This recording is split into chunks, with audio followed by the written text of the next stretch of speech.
Well, good morning, everyone. How are you today?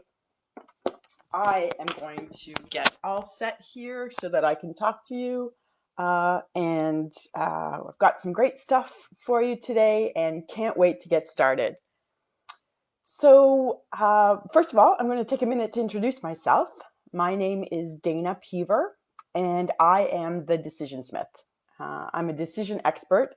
And over the next month, I am so excited to be able to be coming to you live once a week to share some of my stories and some of the assets that I have that you'll be able to take advantage of. I've got some giveaways. It's just going to be a jam-packed month where we'll be able to get to know each other just a little bit better. As we get started this morning, a couple things. I just want to let you know a little bit more about my background and where I've come from. But as we do that, as you can see, the sun's shining in my window here. And I'm just curious as to what the weather is like where you're coming from today. If you could drop an emoji in the comments of what the weather is like where you are. Even if you're watching the replay, perhaps it's the middle of the night, so maybe I'll see a moon come up. But as you can see here today, it's bright and sunshiny. It's a little bit cold, colder than I would prefer. I actually live on the north shore of Lake Ontario, just west of Toronto in Canada. What I like to tell people is that I'm about halfway between the CN Tower in Toronto and Niagara Falls, if you've ever heard of those two places. So as I look out my window here right on the North Shore, I can actually see across the lake right to the Niagara Falls area. And I can see right to the American side as well. So what I'd also like to know from you is where you're dialing in from. I know that this group is made up of people from all over the world. So I'm your Canuck, you're Canadian. If you want to throw in the comments where you're coming from or put a flag in to let me know. I always love going back to review the comments to see where everybody is following from. I mentioned that I live west of Toronto now, but I haven't always been from this part of the province of Ontario. I actually used to live almost 10 hours north of here. So I'm wondering, does anybody online know where Shania Twain is from? Or have you heard of Shania Twain? She's from a little town in northern Ontario called Timmins, and that's actually where I'm originally from. And my dad actually still lives up there, but it's cold there. We down on the north shore of Lake Ontario on the weekend we had lots of rain on Sunday, and then Monday it turned into snow. I don't know if I've been outside since Monday because I'm not a fan of the snow. I don't know if it's because I grew up with so much of it, or if it's just because I'm getting older and my bones don't like it. But I'm just not a fan of the cold. And ultimately, I would love to live in the tropics somewhere year round. But back up in Timmins, I don't know if you guys experience cold like that where you are. But I remember a story. I remember it was Christmas time one year, and I was up visiting my dad, and we had been at a neighbor's place, having some Christmas cheer. And the rest of the family drove home, but we also had the dog. So I said, "Oh, I'll just run home with the dog." It wasn't like it was maybe half a mile. It wasn't far at all.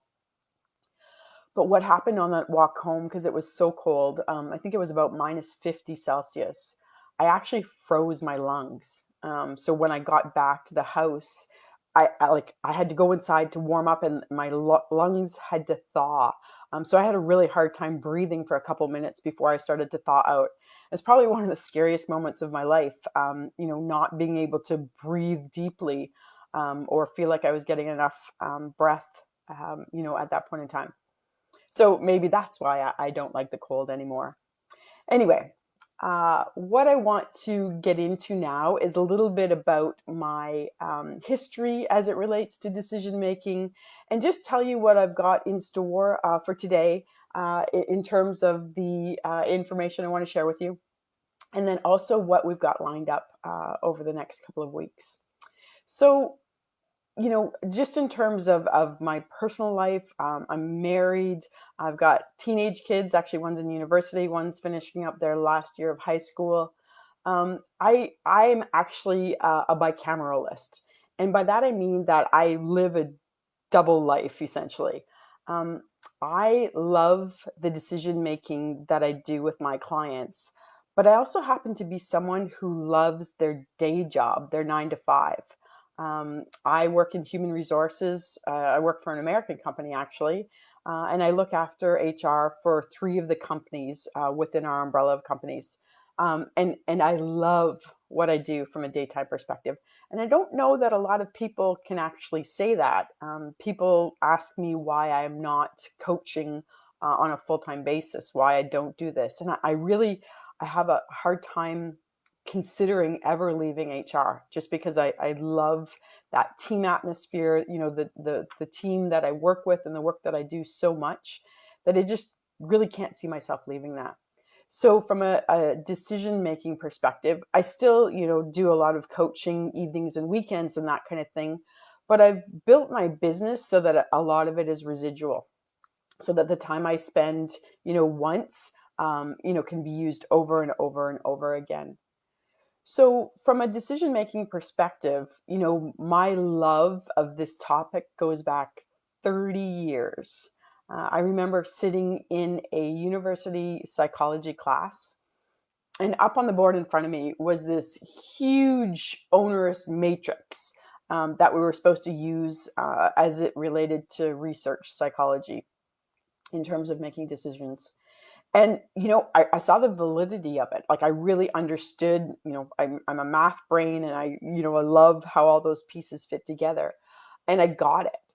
But for somebody who wasn't sitting in a university class and didn't have the background and knowledge that I had going into, using that matrix, I sat there thinking that there must be a simpler way for people to be able to learn to make, great decisions in their lives. And that's really when my love for decision making was born. It was from then on that I felt a need to figure out some kind of system or some kind of way, first of all, to help me make good decisions in my life, and then to be able to share that with other people. So that's really been my passion and my life's mission for the past 30 years. So, in one of my lives this month, I'll talk to you more about the 5-step system that I've developed, as well as the app that I have that walks you through making tough decisions. And at the end, you get a mathematical score and a percentage that points you in the right direction. But again, that's a topic for a live in a couple of weeks. Today, what I really want to talk to you about is something really pivotal that started happening in my life. It's actually about 2 years ago, exactly right now. So, this time in 2018, I was looking at the upcoming year. So, it was going to be 2019. And I realized that I was going to be celebrating a milestone birthday. And I was giving a lot of thought to that. All my life, I've, set goals and achieved them and really looked forward in terms of, I've been very intentional about, placing my life in terms of, what I want to do and who I want to be. So I'd already started thinking about what 2019 was going to look like for me. But I was really saddened by where my thoughts went at that point in time. Because I realized as I reached this milestone birthday that I was at a point in my life where I was contemplating whether or not, I was maybe reaching my peak. Had I had a good run? And now it was perhaps time to pass the baton to the younger generation. Did I really have anything left to offer the world? And that was a really, really sad place for me to be. And I'm just wondering if any of you out there have ever felt that way as well. Or, not even approaching a birthday or just, Have you ever been in a position where you've just felt like maybe you don't have enough gas left in the tank, to move forward? So I'm really, remembering the visceral feelings I had at that point in time, and how almost devastating it was for me, because I'm a very gregarious, outgoing, sometimes flamboyant person who, is just always on the go and always excited and always, has something planned. And here I was contemplating, the kind of the downhill slide into the rest of my life. And I realized pretty quickly, after that just couldn't be. I needed to change my thought process and change my outlook, because my life was far from over at that point in time. So an idea percolated over the next couple of days.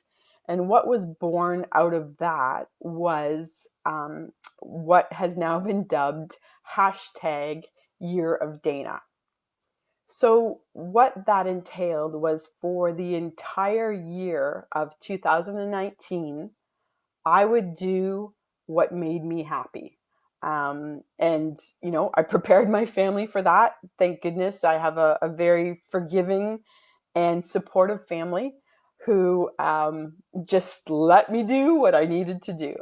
So, from that perspective, 2019, I actually crossed 107 things off my bucket list in 2019. It was a glorious year. I made the decision to really kind of focus on me. And maybe some of you can relate. I've been a wife, my husband and I have been together, gosh, we met New Year's Eve, 93, 94. So what are we coming up on? 27 years? My kids, like I mentioned, my son's 19, my daughter will be 17 in 2 weeks. And I really, have focused a lot of my life on, giving back to them, being a great wife, and being a great mom. And I think what happens sometimes when you do that, and I'm sure people can relate, is you kind of lose yourself a little bit. And I'm not saying that I did that like to I was never upset, or it never bothered me. I loved, like, I was cut out to be a mom. I always knew I'd be a mom, and it's my favorite job in the whole world. But I realize now that I kind of got lost in that. I still had my own identity, but I felt like a lot of what took up my time was making sure that, my house was run properly, and the kids were scheduled for all their extracurricular activities. I still went to the gym. I still belonged to book clubs and things like that. But the focus hadn't been on me for a long, long time. And again, I think that's so common. And I'm not saying that you have to do it in an about face and really, you know, disregard anything that you've done, or be regretful, or even, um, you know, uh, make drastic changes. I'll say my hashtag Year of Dana was drastic. I took drastic measures that year. And I'm not saying that you have to do that, but I think the opportunity for you to even consider putting the focus back on you for a bit is so rewarding. So, just in terms of the year, I'm a planner, and I always have things just so. And I don't know if I did groceries the entire year. If I did, it was maybe once or twice. Um, I don't know how often I cooked. I'm gonna admit it. The kitchen is not my favorite place. I can cook. I cook a mean turkey dinner, but it's not my favorite place. I'm like, that meme that says, "Oh my gosh, they want dinner again." That's me. So I didn't cook. My family's old enough that if they want to eat, they can fend for themselves. I traveled. I actually got, I can't remember if I got one or two promotions last year. Regardless, when one promotion came through, I actually went out and bought myself a new car that I'd been looking at. So I'm proudly driving an Alfa Romeo now that I absolutely love. And I actually just got brand new winter rims and tires for it last week. And I was like a kid in a candy store. Um, there's so many things that I did uh, during 2019 that revitalized me and reinvigorated me and really allowed me to understand that it was not time for me to pass the baton. Um, some of the other things that I did was I went to the gym and I was there prolifically, and I took off 30 pounds, which was great for just how I felt about myself. And I'm not saying that's the be all and end all for everybody, but for me, I've always been somebody who has been physically active, and I had kind of, let that go by the wayside with other priorities and that kind of thing. So, I was happy to be able to get back, and I was, going to the gym 5 and 6 times a week.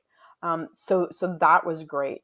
There was a band that I was in love with last year, and judge me if you need to, but it's Imagine Dragons, and I'm not sure if any of you are familiar with Imagine Dragons, but I noticed that they were going to be playing in Quebec City in Canada at a big outdoor summer festival. So I rounded up one of my best friends from public school, and we did a road trip.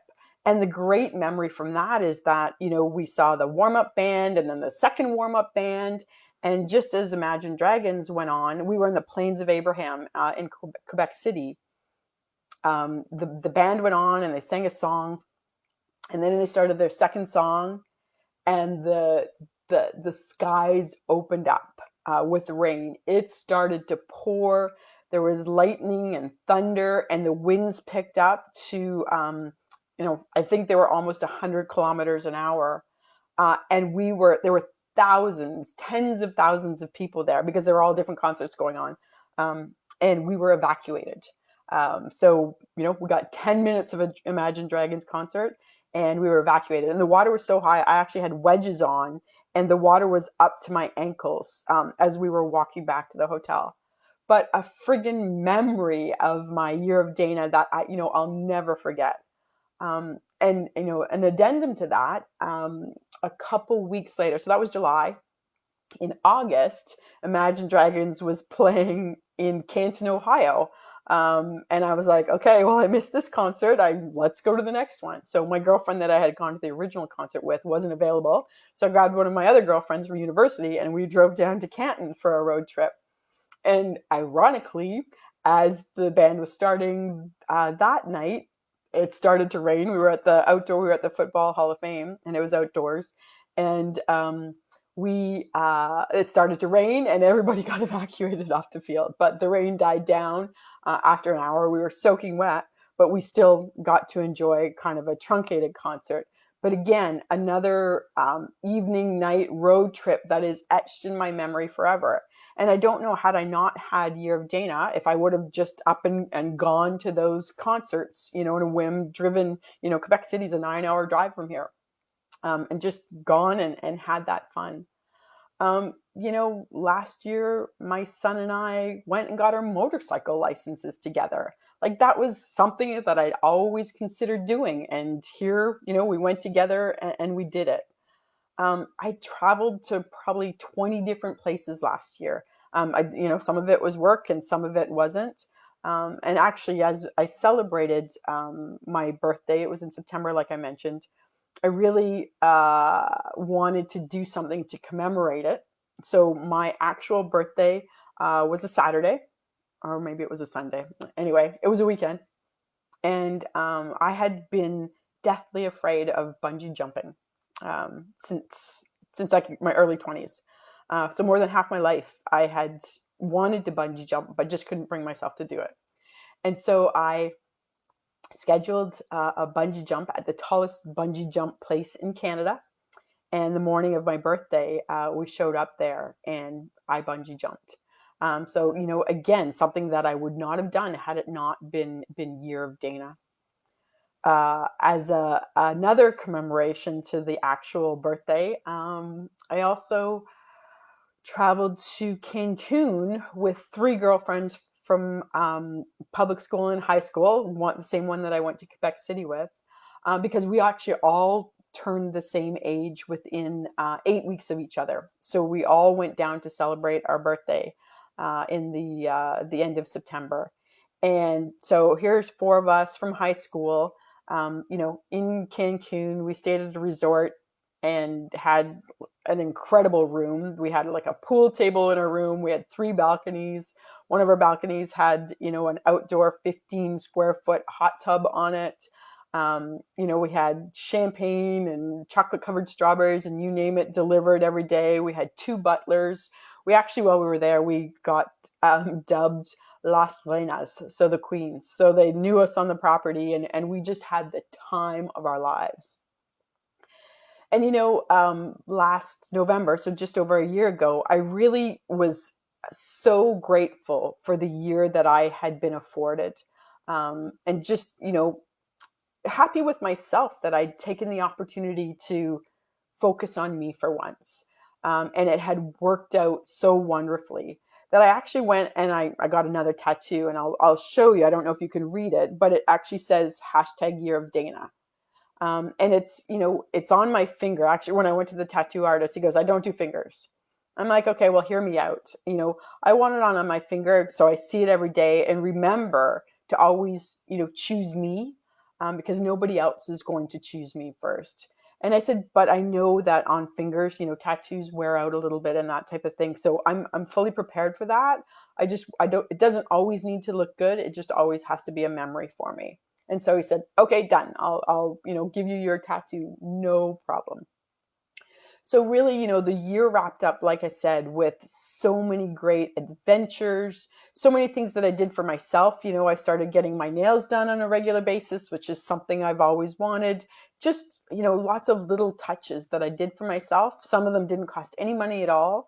Well, maybe Spotify costs money, but I placed a lot of emphasis on making playlists that made me happy so I could get in my new car and, roll down the windows and just play music at top volume, as I'm driving along, because that's something that makes me incredibly happy. So just really paying attention to the little things that made my heart beat just a little bit stronger.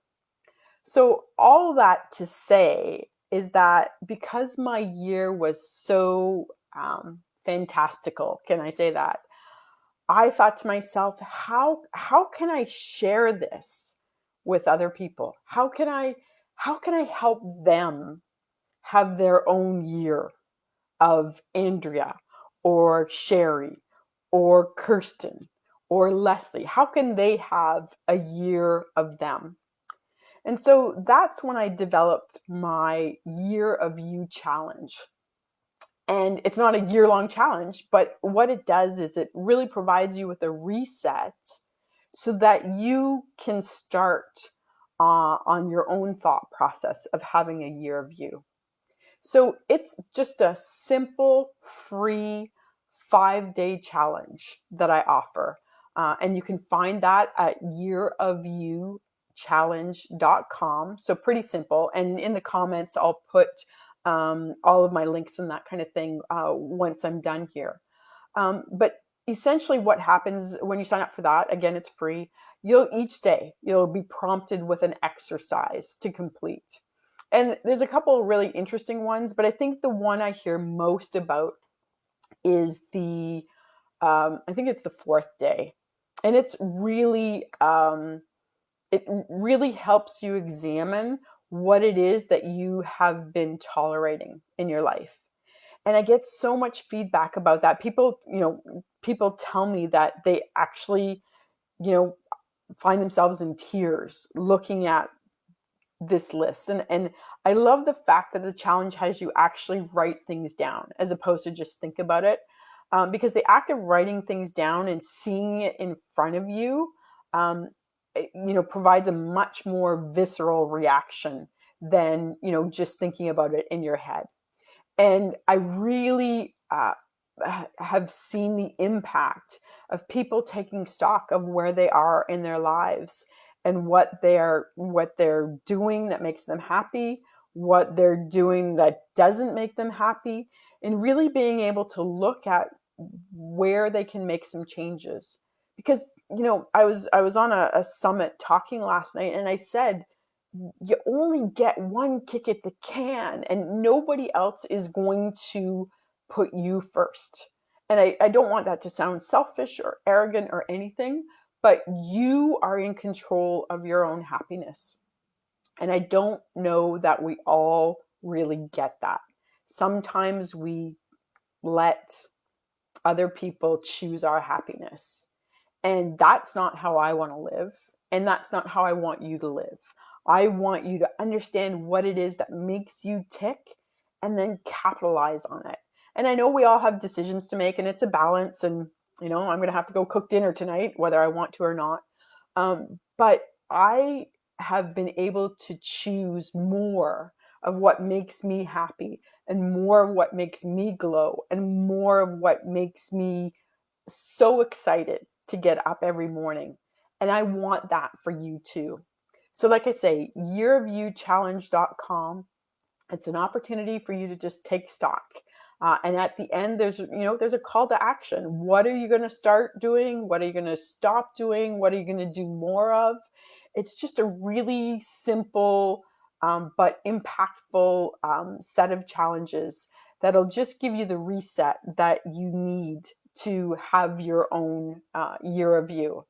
And honestly, what I would love is to see everybody with, year of themselves tattooed on their fingers. I don't know if anybody will ever do that, but that would just make my heart sing if there was somebody else out there who experienced a year like I did and wanted to commemorate it in the same way. So that's pretty much what I wanted to share with you today. As we go through the next couple of lives over the month, I get to talk to you about some of the books that I published this year. I'm going to walk you through my 5-step system that I have developed. It's called the Powered by Decisions 5-step system. And as well, I'll introduce you to my app that accompanies my system and walks you through to be able to make those tough decisions. It's actually available in iTunes and Google Play. It's called The Decision Smith. So if you're looking for that, it's a free app. You can input up to 2 options and 5 factors in the free version. So again, I'll talk much more about that in depth in the next couple of weeks. And then I'm also going to round it out talking to you about the certification course that I've developed. And this is for, coaches and consultants and therapists and real estate agents and financial advisors and anybody who works with people that might have to make a tough decision. And if you can tell me anybody who doesn't have to make a tough decision at least one point in their life, I'd be surprised, because if you pay attention to the way people are talking, you're going to hear people say the word decision every single day. Somebody says the word decision. So as you become more in tune with listening to people struggling to make tough decisions, through the certification, and not only teach you the history and the theory behind decision making and teach you my 5-step system, I then help you work through that with your clients. And, there's worksheets and scripts and all sorts of things that'll help you help them. And, I've got people who use that as the platform for their practice once they become a Powered by Decisions certified coach. And I also have people who use it to augment or just a value add to what they're already doing. So I can't wait to be able to, share that with you. And I've got some freebies along the way. If you're interested in tuning back in, you've got to be, on my lives to be able to, participate in some of the giveaways that I have. But again, I want to thank you so much for sharing your time with me today. I really hope that this has encouraged you to go out and at least consider a year of you. All right, I'm Dana Peaver, the Decision Smith. It's been great. I'll see you again next week. All right, thanks. Bye-bye.